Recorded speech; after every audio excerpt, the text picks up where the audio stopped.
The views expressed on the Nova Society are those of the panelists and guests and do not necessarily reflect the views or opinions of the Phoenix Research Institute or any institution which any panel member is associated. Welcome back to the Nova Society. I'm your host, Dr. Brooklyn Ann Weldon, and I'm here with my panel, Dr. Scott Gershwer and Dr. Mark Bound. Today we will be answering listener emails, and we have a question from Dorothy, who lives in Westbury, Connecticut. And Dorothy asks, with Trump pushing for new tariffs and separate negotiations with China and the EU, are we witnessing a shift toward economic nationalism? Mark, Scott? Not exactly. Is that anywhere near you, Scott? I have no idea. I've never heard of it. I've never heard of it either. Yeah. Westbury, yeah. I knew Long Island, but not Connecticut. Anyway, thanks for the question, Dorothy. I'm not exactly sure what economic nationalism is. What it sounds to me like is a government control of the economy, which is about as antithetical to our system as you can get. It is, yes, very much China's system, although they tend to do bake-offs and things like that there, and the company that emerges gets the government funding. But they have a lot of different companies that vie for that. Here in the United States, we don't do much subsidizing of businesses other, contrary to Trump, than energy and farming, right? I mean, the trillions of dollars have gone to energy companies that really don't need it, but they like it. And I guess they threaten us that gas prices will be much higher if they don't get it. But today is an auspicious day, I guess, in a sense, because two things happened. One, we got the GDP report this morning, and later on today, about an hour or so from when we're recording this, the Fed will decide whether to raise or lower or keep interest rates the same. And in the second quarter, GDP growth has gone up to 3%. It's a really nice growth. It is based, however, on the mirror image, actually, of what the first quarter was. So the first quarter was all about people importing goods and not exporting goods from the United States. And so what ended up happening was GDP went down, because when we import more than we export, GDP goes down. Now we're at a point where we're exporting as much stuff as we possibly can before the tariffs come in a couple of days, and we're trying to get that out. So the change in inventory and in exports and imports are almost mirror images, where there's a vast amount of difference between whether we're importing or exporting. And that's basically what has driven down in the first quarter the GDP and is driving it up now. Where this ends up is probably going to be somewhere in the middle. My guess is that once the tariffs come in, that it'll be lower GDP growth, but I guess we'll have to wait and see. Yeah, you're right. This could be showing a weakness in the economy. And it'll be interesting to see what the Fed does later this afternoon, whether they're going to act. I don't think they're going to do anything. I think they're going to leave things exactly as they sit, simply because in the report that came out, 3%, very nice, but just some of the signs that made that 3%, and you're right, Scott, the idea of we're exporting these things out of here because we don't want before the tariffs really hit. And I was also confused by the term economic nationalism. I'd never really come across that before, and this is from somewhere. I'll give the reference to it. Economic nationalism, or nationalist economics, is an ideology that prioritizes state intervention in the economy, including policies like domestic control and the use of tariffs and restrictions on labor, goods, and capital movement. The core belief of economic nationalism is that the economy should serve nationalist goals. As a prominent modern ideology, Economic nationalism stands in contrast to economic liberalism and economic socialism. Economic nationalists oppose globalization, and some question the beliefs of unrestricted free trade. And I will definitely get a where that came from. And yeah, it's kind of an isolationist attitude, and it goes very very isolationist. We don't want globalization. We don't want free trade. Well, that means you've got to be an island of yourself, and there's no nation that I know of that can actually do that successfully. I think that Jared, when he was on last week, he made a very good point of, you know, trade is soft power. And if we don't use our soft power, then, what power do you still have left other than, the military? And nobody supports using the military. I mean, even the hawks do not support just arbitrarily using military to gain the goals. The hawks generally have people that they don't like Russia, Iran, those type of countries there, and that's what they focus on. North Korea, maybe China, but the bottom line is that they, just this arbitrary, haphazard use of the military for, conducting our national interests when it comes to foreign policy. I don't think you're going to find too many people that are that behind that idea. And it's these things like soft power, such as, U.S. aid that is gone, such as, trade, where we could do an awful lot with that soft power. I think we're missing the opportunity, and for me, it's going to relegate us back to the land of insignificant. I agree, Mark. And here's the thing: there's a principle in business called the customer is always right, and we want to be the customer. We want to be right. We want to be able to use our power on people that we do trade with when we buy things from them, so we can influence them in ways other than going to war against them. But along with this economic nationalism is imperialism, like a new kind of imperialism, where Trump had said, going back to, I don't know, 91 or whatever it was, we should have taken the oil, right? Or when we invaded Iraq in 2003, when he was asked, should we have gone in? He said, yeah, I guess we have to, but we should have taken the oil. We should have, we don't do that.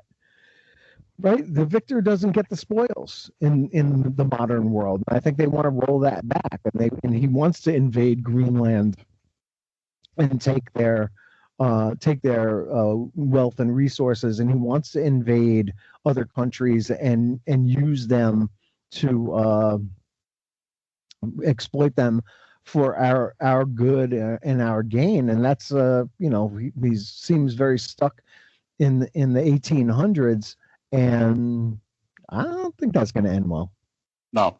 So that quote that I originally read out was from Robert Gilpin, from the book The Political Economy of International Relations in 1987, and also part of that was from David Levy Flower, from Economic Nationalism, from Friedrich List to Robert Wright, and that is from 1997. So it's kind of a combination. Again, I can't remember in our studies of international relations and conflict coming across national economics. I'd never really heard that before. So it's very interesting. It's an interesting concept, because if you look back when the United States post-Civil War, in between post-Civil War and when you got to the First World War, there's that period of time there, that 50 years. I think that this would apply. I mean, we were very isolationist back in those days, and so I just can't see an advantage to it. But I mean, somebody might. I don't know. I mean, there is this idea, of course, that we're competing against economies where the force of the government, the power of the government, subsidizes businesses, right? Which we tend not to do. I mean, there are exceptions. They're known. We've already spoken about it. But the difference between Trump and Biden, for example, is Biden wanted to invest money to spur public-private partnerships, right? And there's a tremendous article in Washington Post yesterday, I think it was, about this little town in West Virginia that was a steel town, but the steel mill closed, I don't know when, in the 80s or 90s, and the town has been moribund ever since. It's been beset by meth labs and all kinds of drugs and stuff like that, and the town was crap. Thanks to Biden's intervention, they opened I think it was an EV plant or a solar panel plant there, and now there are jobs and people go to work, and they're all saying the same thing. Just don't call it green, man. Don't call it woke. We don't want to know. We're happy to have these jobs, but we don't want to think about what these jobs are. And the local politicians are like, we're going to shut this down because we want to get back to being a steel town again. And it's insane that these people out there in this country want to continually go backwards rather than move forward. We have a tremendous opportunity if only you can look at it as an opportunity and not a problem, which the United States used to do better than anybody. If we have a problem, we can all of a sudden go from building no warplanes to 21,000 warplanes a year or a month or whatever it was that they did during World War II. And we can tackle that problem. And we don't do that, it seems, anymore, or part of the country doesn't want to do that anymore.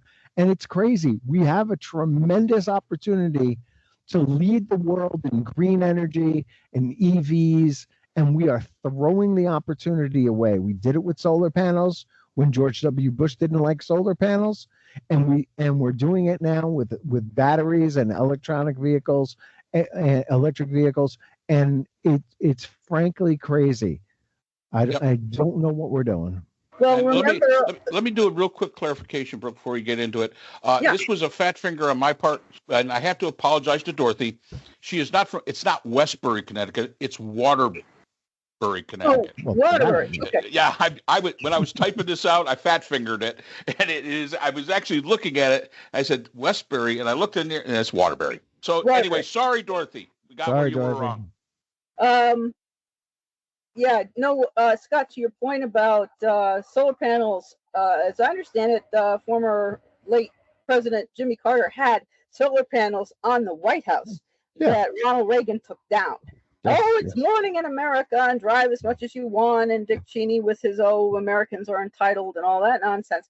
And now Lee Zeldin, the guy, I'm happy he's not running for governor of New York, but now he's the head of the EPA, saying, we're canceling climate change. There's no such thing as climate change, and we're going to go back to coal, or we're going to do this and that, and, because that's what Trump says. And I'm like, yeah, now just because they've said that there's no such thing as climate control, climate change, and it's the rest of the world is either has their mouths wide open or they're laughing at us.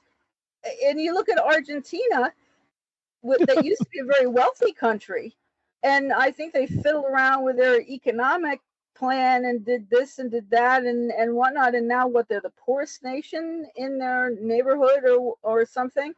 That's where we're going to wind up. We're going to go from being very wealthy to being very poor, except for the oligarchs, although how they're going to keep their money, I guess they're going to leave the country and go someplace else. There's not going to be any economic activity to spend any money on. We'll be North Korea. Compared to Argentina, the United States is industrial power that's like night and day. So I don't think we're coming to that. But I will say this: We seem to be really worried about some very strange. Our president seems to be very worried about some strange things when he's in Scotland. He was whining about windmills again. Windmills. I know it's spending 20 minutes going on about windmills. God almighty. And nobody thanked him for sending food to Gaza or money or something like this. And we should be thanked. And nobody. And I was listening to that, sitting there thinking, what is he talking? All right, so can we get back to the question? Because I think the question had something to do with tariffs and separate negotiations. Please, yes. And we don't even have an agreement with China, right? They stopped the talks. Right. And we've got 17%. Yeah. With the EU or 20%. And I think it was. I think it was back in. I think it was back in April when I said that these are not tariffs, and I'm going to reiterate that again. Mark and I disagree about this. These are not tariffs. Like, you don't go and tariff something at 25% or 15%. Tariffs are like 2.5%, 1.6%, like that kind of thing. And you tariff specific industries. Like if we wanted to promote California wines, we might tariff French wines or Italian wines, so people more, or Argentinian wines, so more people buy California wines. That's a tariff, and it's a small amount of money that gives us an incentive to buy our domestic products. There are certain things that we are tariffing right now that we can't, like we don't have the capacity to make coffee. And I'm really getting torqued up here about the fact that coffee is going up in price. And it's because there's no good reason for that. We don't have a coffee industry here to protect. We're not growing coffee. We're not growing bananas. There's no reason for us to do this. And yet we are. And it's like part of the incomprehensible nature of Donald Trump that we're putting tariffs on, extra tariffs on steel and aluminum when we don't have steel and aluminum plants. The company that is going to revolutionize aluminum smelting for the entire world has not yet broken ground on the plant that they plan to build in Kentucky that will revolutionize the aluminum business, and yet all we're doing is putting more tariffs on the very things that they need to build that plant, which is steel, right, and lumber and things like that. Yes. So what possible reason would we have for doing this? We're putting tariffs on the inputs that we need to build things. And at the same time, we're saying, hey, look, you know what? Europe, we're only the tariff on cars is coming in at 15%. The tariff on the inputs to make the cars here in the United States is 25%. The cars are going to be more expensive to build here than they are to import. Yeah. How is that helping the domestic car industry? It's just complete insanity. And if anybody is, and I hate the fact that the newspapers and everybody are out there going, Trump, is charging them 25%. He's charging us 25%. Yeah. His deal, this Ursula de van Leyen, who's the president of the EU, whatever her name is, had like a little cat smile, like she had a canary in her mouth when she was announcing this stuff with Trump, because she's going, you know what, man. European consumers are going to get some American goods at 0% tariffs. So we're not paying any extra other than the VAT that they already put on everything anyway. And, but Americans are going to be paying 15%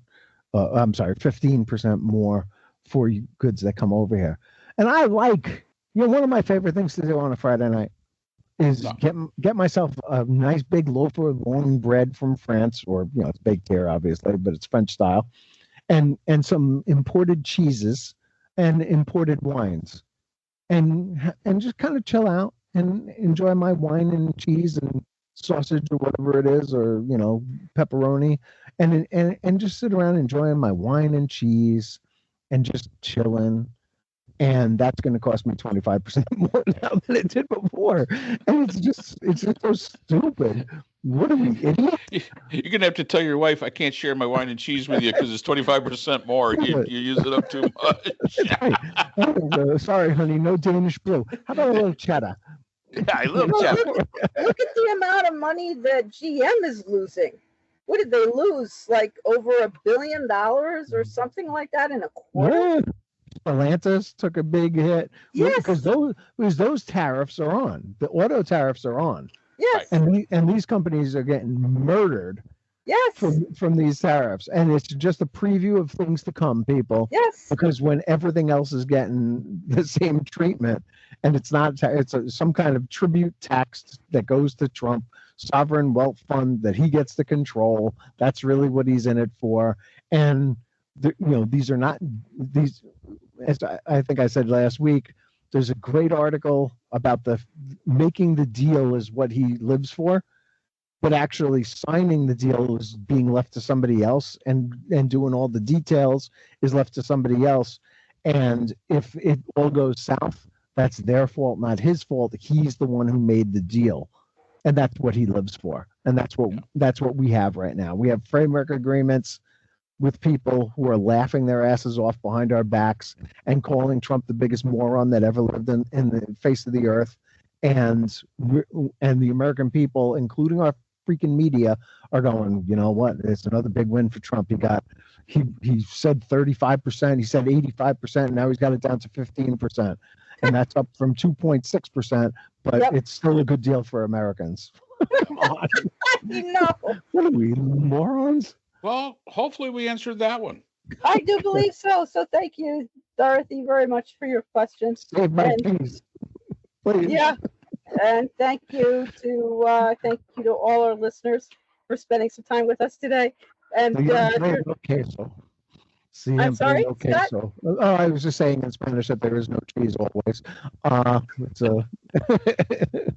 It's one of the few Spanish phrases that I know. There you go. Good. So we encourage everyone to subscribe to the Nova Society on whatever your preferred platform is, if you are not already a subscriber. And subscribing is free, and we really appreciate it. So for all three of us here at the Nova Society, Scott, Mark, and me, thank you for listening, and we'll see you again next time. Arrivederci, America. The Nova Society is a production of Nova Society Media, a division of the Phoenix Research Institute. We'd like to thank our production partners, Buzzsprout, who hosts the Nova Society, Audacity, our editing partners, Apple iTunes, the largest source of podcasts and music on the internet, Spotify, the most popular platform for the Nova Society, and iHeartRadio, your source for all things music and podcasting. The Nova Society is available on all of these and other quality platforms listed in our description. We'd also like to thank all of our listeners. Without your support, the Nova Society would not be possible. If you have a question or comment, we can be reached at nova.society.podcast@gmail.com. So for Dr. Brooklyn Ann Weldon, Dr. Scott Gershwer, and all of our production partners here at the Nova Society, I'm Dr. Mark Bound. Remember, the true power in society is knowledge. Thanks for listening, and we will see you again next time.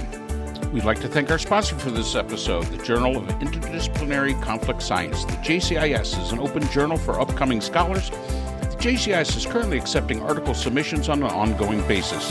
The JCIS is a publication of NovaWorks, a scholarly depository at Nova Southeastern University. A link to the journal is in our description.